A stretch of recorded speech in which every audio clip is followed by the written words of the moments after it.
ये कहानी एक छोटे से गांव की है जहां एक रहस्यमय पेड़ था जो गांव के बीचों बीच खड़ा था।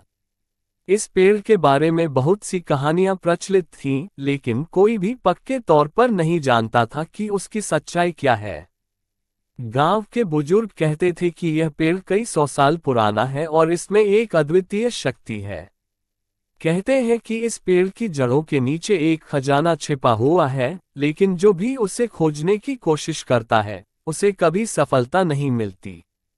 कुछ लोगों का ये भी मानना था कि इस पेड़ में एक प्राचीन आत्मा का वास है, जो गांव की रक्षा करती है।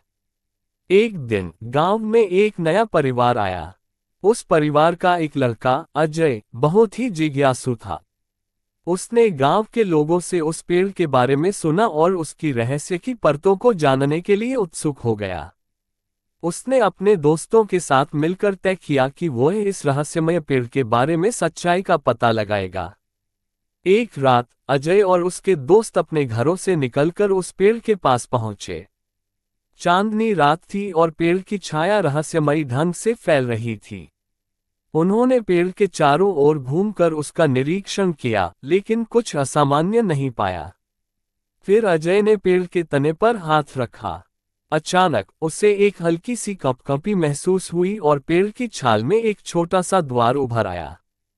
अजय और उसके दोस्तों ने द्वार खोलने की कोशिश की और उसे खोलने में सफल भी हुए।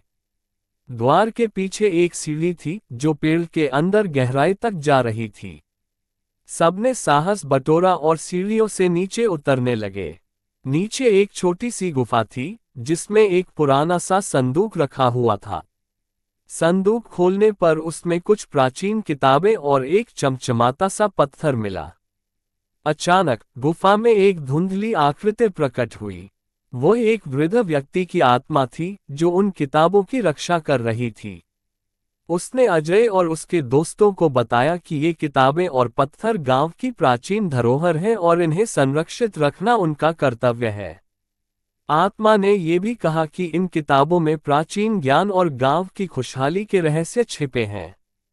अजय और उसके दोस्तों ने आत्मा से वादा किया कि वे इन किताबों और पत्थर की रक्षा करेंगे और गांव के लोगों के भले के लिए उनका उपयोग करेंगे। आत्मा ने उन्हें धन्यवाद दिया और फिर धीरे धीरे विलीन हो गई। अजय और उसके दोस्तों ने उन किताबों को गांव के बुजुर्गों को सौंप दिया। जब बुजुर्गों ने उन किताबों को पढ़ा तो उन्हें गांव की खुशहाली के कई उपाय और रहस्य मिले। धीरे धीरे उन उपायों का पालन कर गांव में खुशहाली लौट आए और रहस्यमय पेड़ फिर से गांव की रक्षा करने लगा। इस प्रकार अजय और उसके दोस्तों ने न केवल रहस्यमय पेड़ का रहस्य सुलझाया, बल्कि गांव की भलाई के लिए एक महान कार्य भी किया। उस दिन से वह पेड़ गांव के लिए और भी महत्वपूर्ण हो गया और उसकी कहानियां पीढ़ी दर पीढ़ी सुनाई जाने लगीं।